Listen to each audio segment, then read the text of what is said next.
ചിന്മയ മിഷന്റെ 75-ാം വാർഷികത്തിന്റെ ഭാഗമായി ചിന്മയ യുവകേന്ദ്രം നടത്തുന്ന അമൃതയാത്രയ്ക്ക് കാഞ്ഞങ്ങാട് ചിന്മയ വിദ്യാലയത്തിൽ പൂർണ്ണകുംഭത്തോടെ സ്വീകരണം നൽകി. ഒക്ടോബർ 22-ന് രാജ്യ തലസ്ഥാന നഗരിയായ ഡൽഹിയിലാണ് യാത്രയുടെ സമാപനം. This news sponsored by Yenepoya specialty hospital, Kodialbail, Mangalore. പൂനെയിൽ നിന്നും പ്രയാണം ആരംഭിച്ച അമൃതയാത്ര 4 സംസ്ഥാനങ്ങൾ പിന്നിട്ട് 72-ാം ദിവസമാണ് കാഞ്ഞങ്ങാട്ടെത്തിയത്.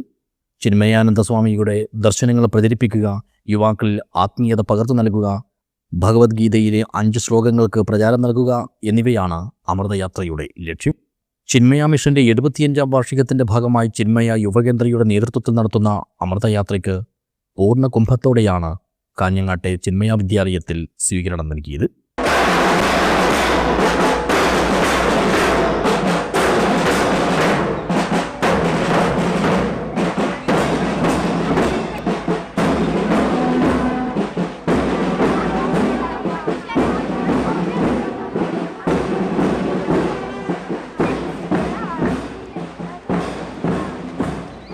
സംഘത്തിന്റെ സാരഥിയായ സ്വാമി അനുകൂലാനന്ദ സരസ്വതി യാത്രയുടെ ഉദ്ദേശലക്ഷ്യങ്ങൾ വിശദീകരിച്ചു. So out of the 295-300 days of the yatra, today is the 72nd day of our yatra. So 25 years back we celebrated the 50th year of Chinmaya Mission.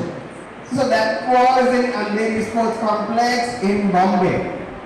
So 25 years back, how many of you were born? None of the students here were born 25 years back, correct?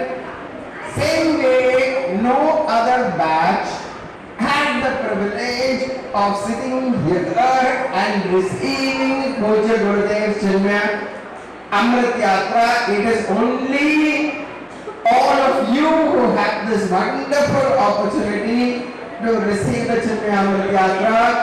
So congratulations to all of you.